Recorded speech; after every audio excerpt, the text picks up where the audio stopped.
ne buya? Ev roji ne daha da ilan kirin. Dîsa ez dibêjim 25 mijdarê weke roja têkoşîna li dijî tundiya jinê ya navnetewe ya cîhanê hatî îlankirin bê guman wisa ji rêzê hêzên hegemonîk negotin em vê rojahanê îlan bikin. Hegemonîk negotin em vê rojahanê îlan bikin. Ne yazık ki hegemonîk negotin em vê rojahanê îlan bikin.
Beşiklik etmiş, ev sahipliği yapmış. Bu kadim bölgede insanların bu ortak mekanında silah, çatışma, operasyon istemiyoruz. Savaşlar, çatışmalar, silahlar, operasyonlar bu alandan uzak olsun diyoruz. Ve bu amaçla bugün arkadaşlarımla, Diyarbakır Barosu'nun üyesi avukat arkadaşlarımla, Diyarbakırlılarla birlikte buradayız. Buradan demokratik tepkimizi ifade etmek için buradayız. Bu davranışı, tarihe yönelik bu şiddet eylemini, tarihe yönelik, tarihi bir değere yönelik bu suikasti, bu saygısızlığı kınıyoruz. Tarihine, tarihsel değerlerine, tarihsel mirasına sahip çıkmayan toplumlar doğru ve güvenli bir gelecek de kuramazlar. Bu nedenle tarihimize, değerlerimize, tarihi ve kültürel mirasımıza sahip çıkalım diyoruz. Teşekkür ediyorum arkadaşlar.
Kaygılı çağrısını hepimizi bir dakikalık dördü düşünmeden yapıyoruz.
Teşekkür ederim. Sinyal sayın.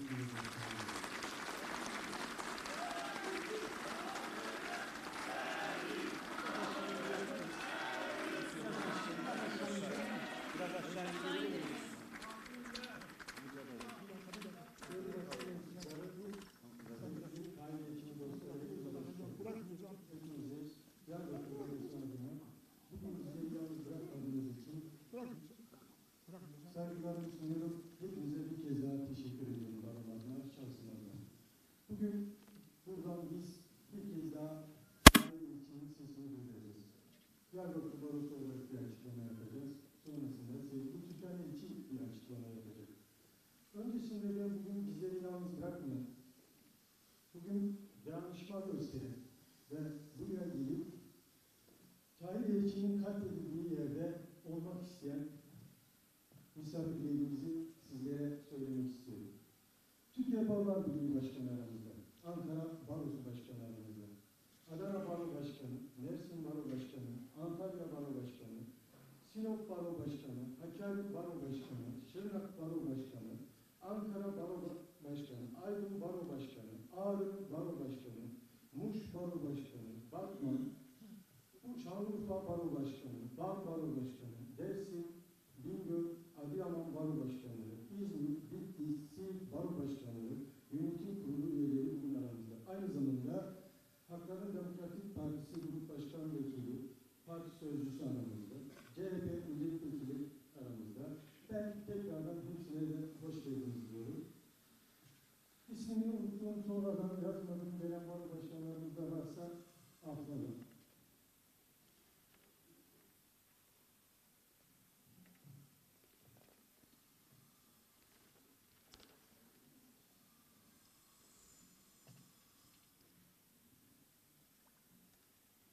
Dostlar, değerli Diyarbakır halkı, Diyarbakır Barosu'nun ebedi başkanı Tahir Elçi, bundan tam 6 yıl önce şu anda bulunduğumuz noktada bu kadim kentin baro başkanı olmanın sorumluluğu ile tarihi ve kültürel mirasımızı korumaya, barışı savunan bir insan hakları savunucusu olmanın gerekliliği ile savaşa, operasyona ve çatışmaya karşı sesini duyurmaya çalıştığı esnada onlarca kameranın önünde aramızdan alındı, katledildi.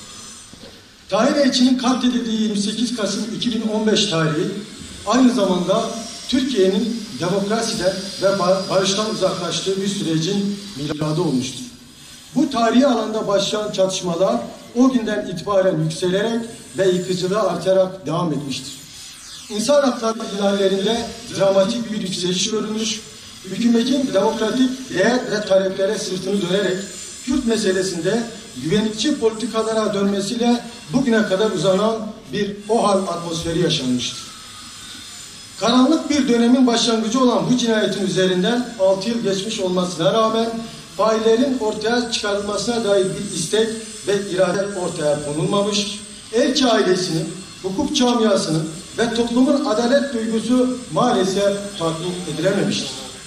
İlk andan itibaren yargı makamlarının isteksiz tutumları, yapılmayan olay yeri incelemesi, kaybettirilen kamera kayıtları gibi birçok skandal gelişme, bu cinayetin aydınlatılmasını istemeyen bir iradenin varlığını açığa çıkarmıştır. Diyarbakır Barosu ve Elçi ailesinin avukatlarının ısrarı neticesinde cinayetin üstünden 4,5 yıl geçtikten sonra bir iddianame hazırlanmış, 3 polis memuru ve bir örgüt mensubu hakkında kamu davası açılmıştır. Gerek iddianamenin içeriği, gerekse yargılamayı üstlenen mahkeme heyetinin ilk celsedeki tutum ve davranışları cinayetin aydınlatılmasını istemeyen bir iradenin varlığına dair kanaatimizi pekiştirmiş, son celsede ise organize bir kötü niyet ve manipülasyonun olduğu ayan beyan ifşa olmuştur. Olaya ilişkin bir bilgisi olmadığı halde sahte tanıkların nasıl oluşturulmaya çalışıldığı, söz konusu kişilerin ne şekilde ve kimler tarafından baskılandığı ve soruşturmanın nasıl manipüle edilmek istendiği duruşma tutanaklarına bütün ayrıntıları bile yansımıştır. Açık tanık beyanlarına rağmen hala soruşturma sürecindeki bu hukuksuzluklara karşı yargısal süreçlerin başlatılmamış olmasını üzülerek ve endişeyle izlemekteyiz. Bir hukuk devletinde tanıkların yargı görevi yürüten kişi ve kişilerce yönlendirilerek soruşturmanın manipüle edilmesi, bu görevi yürütenlerin keyfiliğinin ve süreçteki hukuksuzluğun sınırlarını gösteren bir skandaldır. Tahir Elçi cinayeti alelade bir cinayet değil. Bu dava da sıradan bir dava değildir. Tahir Elçi, Kürdistan'ın en kıymetlilerinden biri olarak bir siyasi cinayete kurban gitmiştir. Diyarbakır Barosu olarak bu siyasi cinayetin aydınlatılmasının güçlü bir siyasi irade ile mümkün olacağını ilk günden beri söylüyoruz. Nitekim dönemin başbakanı olarak siyasi sorunun muhatabı olan Ahmet Davutoğlu, cinayetten 5 yıl sonra cinayetin yaşandığı bu kentte yaptığı açıklamada bu cinayetin siyasi bir suikast olduğunu söyleyerek bizleri bir kez daha doğrulamıştır. Dönemin başbakanının bu açıklamaları soruşturmanın seyrine yeni bir boyut kazandırmıştır. Bu davanın siyasi ağırlığına ve Tahir Elçi'nin isminin hatırasına yaraşır bir şekilde sürdürülmesi siyaset ve yargı kurumunun boynunun borcudur. Değerli dostlar, Türkiye'nin Kürt meselesinde demokratik yaklaşımları, diyalog ve müzakere yolunu tercih ettiği dönemler herkes için umut ve güven ortamı tesis ederken, güvenlikçi politikalara dönüş Türkiye toplumunu ve devletin yönetilme biçimini dramatik bir biçimde etkilemektedir. 2015'in 28 Kasım'ında tam da burada Tahir Elçi'nin insanlığa karşı son görevini yerine getirdiği bu minarenin altında başlayan karanlık sadece burada değil, Türkiye'nin hemen her köşesinde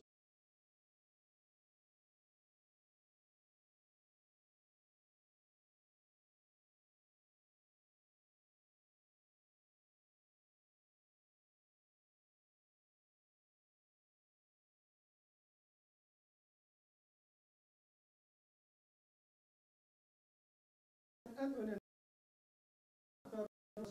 bir rejim sonsuza kadar sürmeyeceği, insan haklarını mutlaka galip geleceğiz. Dolayısıyla Kürt meselesi başta olmak üzere bireysel ve kolektif hakları tanıyan, bunlara riayet eden, insan haklarına dayalı bir rejimin tesisi herkes için hayati bir ihtiyaç ve bir güven kaynağıdır. Kürt toplumu da, Türk toplumu da çatışmaların, hak ihlallerin mağduru ve yorgunu olduğu kadar başı göstererek beklemektedir. Türkiye'de herkesin iyiliği isteyen bir siyaset, bugüne kadar yaşananlardan ders çıkararak herkes için iyi olanı isteyecek ve hayata geçirecek cesarete de sahip olmak durumundadır. Türkiye'de insan rejiminin tesis edildiği, siyasetin derinleştiği kutuplaşmanın aramızdan çekildiği, Kürt meselesinin demokratik ve evrensel değerleri ölçü alarak çözüme kavuştuğu bir toplumsallık, ebedi başkanımız Tahir Elçi'nin de özlemidir. Biz Diyarbakır Barosu olarak böyle bir geleceği inşa etme yolunda üst üste koyduğumuz her taşın, içinde yaşadığımız topluma olan sorumluluğumuz kadar değerli başkanımıza olan sözümüzün bir gereği olduğunu da biliyoruz.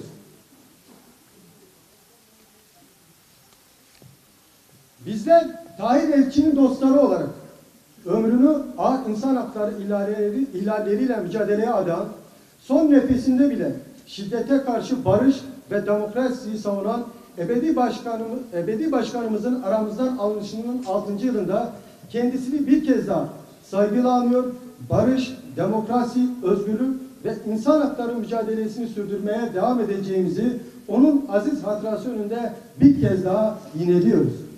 Diyarbakır Barosu olarak kolluk ve yargı yetkisini olabildiğince keyfi ve kötüye kullanarak Tahir Elçi cinayetinin karartılması çabalarına karşı karanlığa fener tutmaya devam edeceğiz. Bu cinayetin tasarlanması, işlenmesi ve üzerinin örtülmesine doğrudan ve dolaylı rolü, etkisi olan herkesin yargı önüne çıkarılması için çabamızı sürdüreceğiz. Tahir Elçi'ye, Türkiye ve Kürdistan kamuoyuna söz veriyoruz.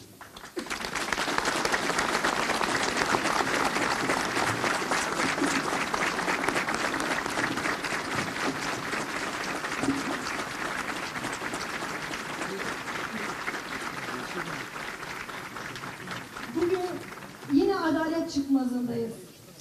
Karşımızda beton duvar.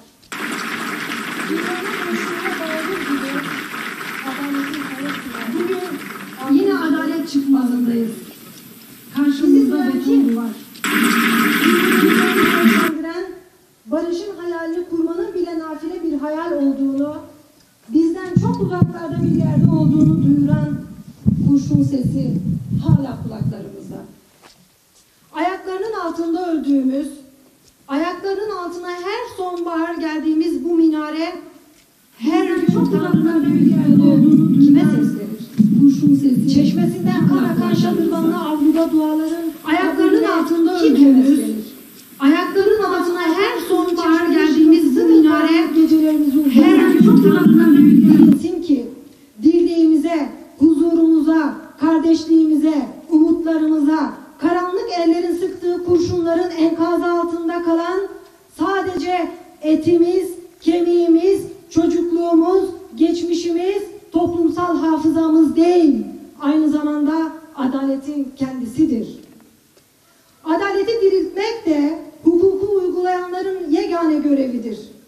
Hukukun uygulayıcıları olan yargıçların hiçbir etki altında kalmadan yerde masumca yatan bir vatandaşın hesabını sormak gibi bir mecburiyetinin olduğu bugün yine hatırlanmalıdır. Makamlarını, mevkilerini hukukun kudretiyle mükemmelleştirenler bunu iyi bilmelidirler ki viraneye dönmüş tarumar bahçemizde olan onlardan adalet istemek ne ricamızdır ne de onların adalet tesis etmesi bize bir lütuftur. Bunu onlardan talep etmek ve beklenti içinde olmak bizim en doğal vatandaşlık hakkımızdır. Bilinsin ki umut, güven, huzur içinde yaşayacağımız bir ülke hayali, küstürülen şehirlerle barışmanın yollarından biri de bu sokaktan geçer. Hangi etnik kökenden, hangi dilden, hangi dinden barışmanın yollarına bakılan biri, insanı insan olmasından dolayı kucaklayan bir hukuk adamının kanıyla lekelenen bu sokağın kirinden, ölümün ufunetinden kurtulması sağlanmadıkça, katiller hak ettikleri cezalarla cezalandırılmadıkça, vicdanını yitirmiş, vebal yüklü, yarınların kavgasına gebe bir ülkeden başka bize ne kalır?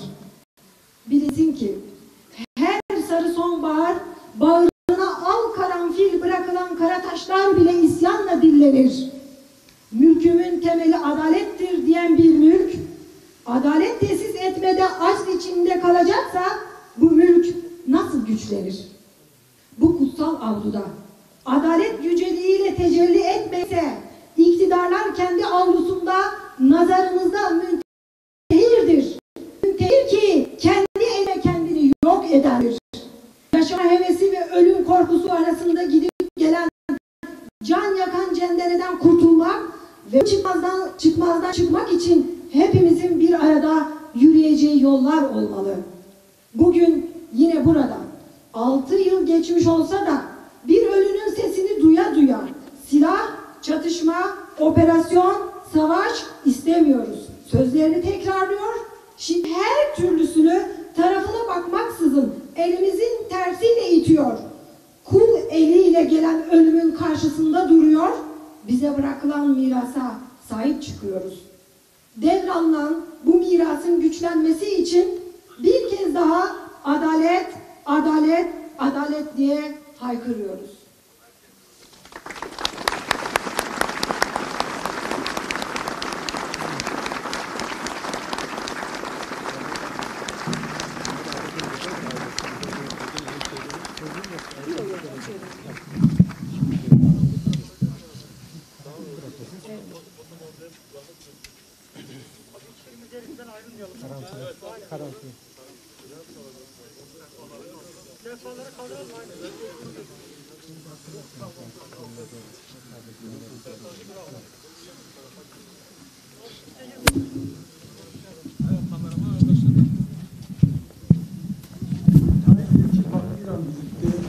Düzenlediğimiz bu anma programı kapsamında bir bilgilendirme ihtiyacımız da doğdu. Bugün şu an burada Tayyip Başkanımızın vurulduğu yere karanfil bıraktıktan sonra buradan ayrılacağız. Ama saat 14'te kabristan ziyareti var. Bütün dostları, bütün arkadaşlarımızı, meslektaşlarımızı saat 14'te kabristan davet ediyoruz. Teşekkür ederim. Burada olduğunuz için.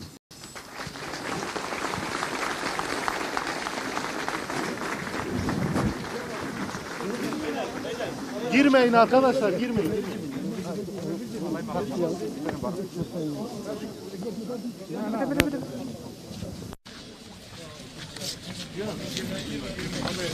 Ya abi yavaş abi. Vallahi burada ne yapalım?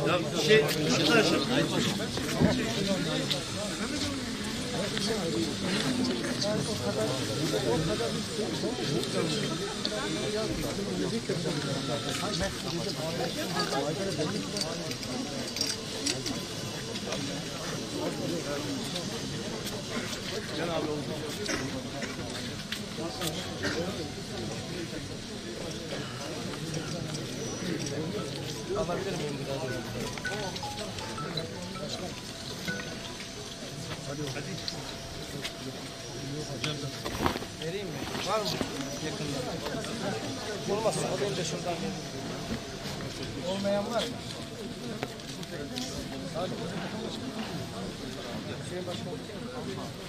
Aziz.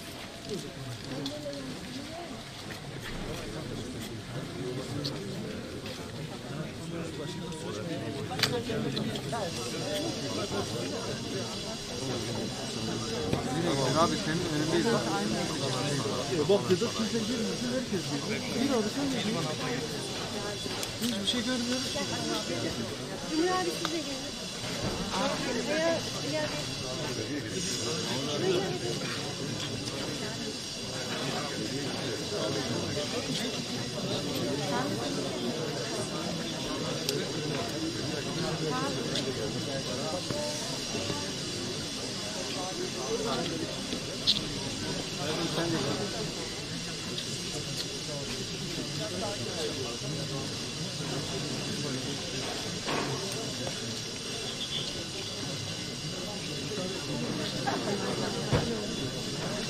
Ağlama diyor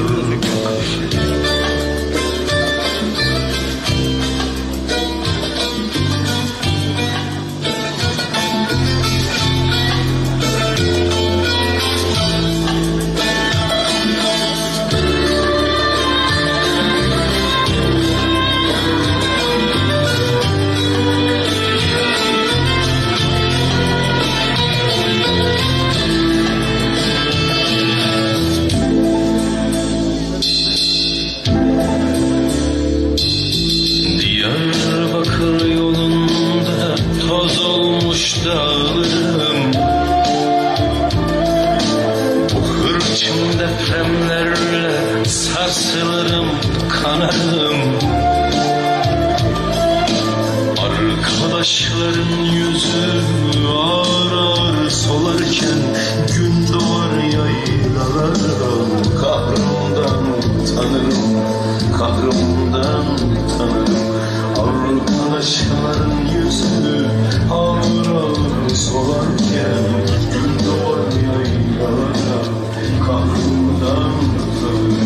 Ey fırtınalı bayır, ey mazlum Diyarbakır, dağlarında kızıl ateş, dağlarında kızıl bakır. Çiğdemler solar gibi, anneler yanar gibi, dizlerine dökülürüm. Ağlama Diyarbakır, ey fırtınalı bayır, ey mazlum Diyarbakır, dağlarında kızıl ateş, dağlarında kızıl bakır. Çiğdemler solar gibi, anneler yanar gibi.